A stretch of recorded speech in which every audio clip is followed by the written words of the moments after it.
आज से कुछ दिनों पहले हमने आजादी दिवस मनाया, लाखों तिरंगे फहराए गए इस बात पे कि देश आजाद है। पर क्या देश सच में आजाद है? ये कैसी आजादी है कि लड़कियों का सरेआम गैंग रेप हो जा रहा है? क्या देश हम लड़कों के लिए ही सिर्फ आजाद है? क्या ये देश लड़कियों के लिए आजाद नहीं? लोग मेडिकल लाइन को one of the safest and reputed line मानते हैं, खास करके लड़कियों के लिए। पर आज के समय वो भी सेफ नहीं। मोमिता देवनाथ के बारे में तो आप लोगों ने अभी सुन ही रखा हो। और सिर्फ मोमिता ही नहीं, निर्भया, फर्नांडा जिसके साथ झारखंड में रेप हुआ, फर्नांडा वो तो बेचारी इंडियन भी नहीं। आज इंडिया की हालत काफी खराब हो चुकी है। मर जा तो जैसे दरिंदे ही बन गए। छोटी बच्चियां भी आजकल सेफ नहीं है इंडिया में। मैं ये वीडियो बनाने नहीं वाला था, पर आज के समय ऐसी देश की हालत देखकर मुझे ये वीडियो बनाना पड़ रहा है। मे भी ये वीडियो 100 लोग ही देखे, पर अगर इसमें से कोई एक आदमी भी समझ गया तो मेरा ये वीडियो बनाना सफल हो जाएगा। The Indian Supreme Court is hearing a suo motu case related to the rape and murder of a trainee doctor in Kolkata. 1,000 crimes against women in 2020. Character decide नहीं होता किसी का। करेक्टर डिसाइड नहीं होता कि 12:30 बजे लेडी हुआ है तो करेक्टर डिसाइड होता है। A woman is raped in India. This is data from the government of India. And this incident has sparked a fierce debate on social media about women's safety and women tourists. You killed my daughter without any mercy. You killed my daughter torturously. From the Democratic Doctors Forum, we will take this to the world.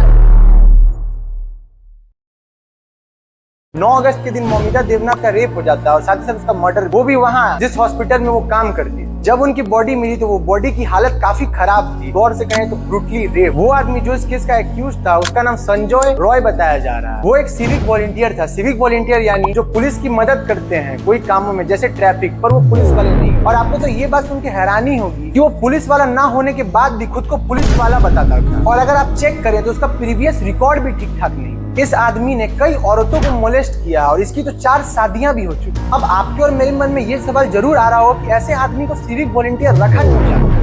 आखिर क्यों? अच्छा, अगर मान भी लेते हैं कि police ने इसे सिविक वॉलंटियर रख भी लिया, पर ऐसे आदमी का हॉस्पिटल में क्या काम? और हॉस्पिटल का एक्सेस ऐसे अनजान आदमी को पता कैसे? या तो वो रोजाना हॉस्पिटल आता जाता होगा, हॉस्पिटल के लोग उसे जानते भी, उसके कैरेक्टर को, फिर भी उसे हॉस्पिटल वालों ने आखिर रोका क्यों? और जैसे मोमिता देवनाथ की हालत थी, वो तो कोई एक आदमी का काम लग ही नहीं था। तो यहाँ से एक और केस बनकर आता है कि या तो ये आदमी अकेला नहीं था या फिर ये आदमी किसी और का गुनाह कबूल कर। अब आप ये सोचेंगे कि ऐसे कैसे, तो आप जाके चेक कर सकते हैं कि इंडिया में ऐसे बहुत केस हैं जिसमें अपना गुनाह छुपाने के लिए दूसरे को कल्प्रिट बना के यूज किया जाता है। अगर ये केस इतना आसानी होता है, इसमें अगर एक ही आदमी होता तो ये नॉर्मल पुलिस से भी सॉल्व हो जाता, पर सरकार ने आखिर ये केस सीबीआई को ही क्यों सौंपा? ये तो आज एक केस मोमिता के साथ हुआ, पर ऐसे हजारों मोमिता हैं जिसके साथ रेप हुआ है, पर वो लोग सामने से आकर रिपोर्ट इसलिए नहीं लिखाते हैं क्योंकि लड़कियां और उनके घर वाले ये सोचते हैं कि रिपोर्ट लिखाने से उनकी लड़कियों की इज्जत चली जाए और इस वजह से लड़कियों की शादी में दिक्कत हो। 2022 में करीब 31,000 रेप केस रजिस्टर्ड हुए और ना जाने कितने रेप केस अनरजिस्टर्ड रह गए। और वही 2023 में 28,000 से ज्यादा वायलेंस अगेंस्ट वुमेन के केस रजिस्टर्ड हुए। आज के समय इंडिया पूरे वर्ल्ड का 3rd लार्जेस्ट जीडीपी बनने जा रहा है, पर क्या ये सब चीजें एक इतने बड़े डेवलपिंग देश में शोभा देती हैं? नहीं ना। पर आज क्या हो रहा है, हमारे देश में रेप केस बढ़ते ही बढ़ते जा रहा है। ये सब इसलिए हो रहा है क्योंकि हमारे लॉज ही अच्छे नहीं, गवर्नमेंट बिल्कुल एक्टिव ही नहीं। वही निर्भया के साथ 12 दिसंबर 2012 को रेप हुआ, पर उसके गुनहगारों को फांसी की सजा 2020 में मिली, करीब उसके रेप के 8 साल बाद। आज सोशल मीडिया आ गया है, यूट्यूब आ गया है, तो लोग जागरूक हो रहे हैं। इन सोशल मीडिया प्लेटफॉर्म के चलते कम से कम लोगों को खबर भी तो लग रही है कि देश में आखिर हो क्या रहा है। सोशली एक्टिव होने के कारण लोग आज के समय प्रोटेस्ट भी कर रहे हैं, जिससे सरकार पर भी दबाव पड़ रहा है। जैसे निर्भया केस तो हाईलाइटेड था, तब उसे 8 साल बाद इंसाफ मिला, पर आप जरा ये सोचिए कि जो केसेस हाईलाइटेड नहीं है उनका क्या? आप लोगों को क्या लगता है आज फॉरेनर्स की नजर में इंडिया की हालत कैसी हो? आखिर उनके मन में क्या चल रहा होगा जब इतना लड़की के साथ झारखंड में रेप हो? यही नहीं, 2022 में करीब 10 नेपाली लड़कियों के साथ, 5 रशियन लड़कियों के साथ और 4 एशियन कंट्री की लड़कियों के साथ रेप हुआ। हाँ, ये नंबर कोई ज्यादा नहीं, पर इससे हमारे देश की छवि खराब हुई। अगर इनसे कोई पूछे क्या इंडिया सेफ है, तो इनका जवाब हमेशा नहीं ही आएगा, because of their worst experience in India. आखिर क्यों इन रेपिस्ट को रेप की सजा मिलने में 5 से 10 साल लग जाते हैं?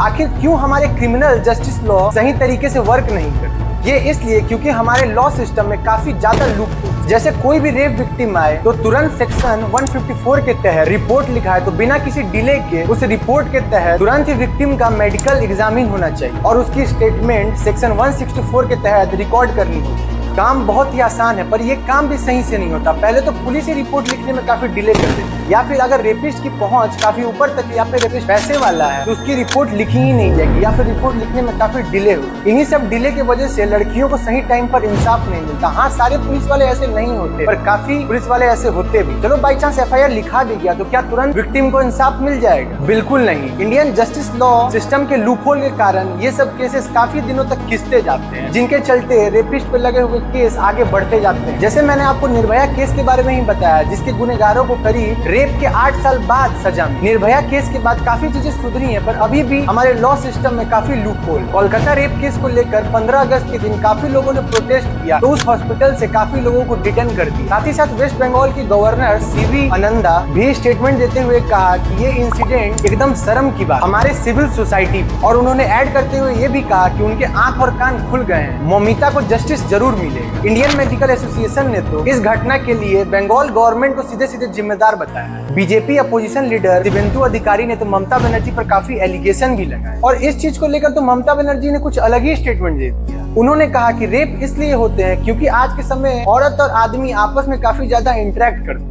मतलब क्या ही बोला जाए ममता दीदी, आप लोगों को क्या लगता है ये स्टेटमेंट एकदम जस्टिफाइड था या नहीं? यहाँ तो इंसाफ मिलने की बात ही नहीं हो रही, इस चीज को तो किसी और ही वे में लेके जाया जा रहा है। मेरा ये मानना है कि ऐसी चीज में पॉलिटिक्स ना ही हो तो अच्छी बात है। मेरा तो ये मानना है कि अपोजिशन पार्टी को और रूलिंग पार्टी को एक दूसरे के सहयोग से इस केस के लिए लड़ना चाहिए, क्योंकि आज के समय ये केस एक नेशनल मुद्दा बन चुका है, जिससे हमारे देश की रेपुटेशन पर भी दाग लग सकता है। लोग जागरूक हैं, सोशली एक्टिव हैं, जिसके वजह से आज के समय गवर्नमेंट पर दबाव भी पड़ रहा है। आपको और हमको मिलकर और ज्यादा एक्टिव होने की जरूरत है। हमें ध्यान देने की जरूरत है कि इस निर्भया को भी जस्टिस मिलने में 8 साल नहीं लगे, इसका हमें ध्यान रखना हो, और हमें गवर्नमेंट से भी जवाब मांगना होगा कि भारत जैसे सांस्कृतिक देश में भी आज के समय हमारी माँ बेटियां सेफ नहीं। मेडिकल जॉब जैसे one of the safest job जो लड़कियों के लिए माना जाता है, आज के समय उसमें भी लड़कियां सेफ नहीं। आखिर क्यों? अभी के समय हमें अपील करने की जरूरत है कि भारत में ऐसे रूल एंड रेगुलेशन बने जिसकी वजह से भारत की लड़कियां रात को आराम से रोड पर निकल सके, जिसकी वजह से वो हमेशा सेफ महसूस। और मैं जाते जाते एलेक्स एली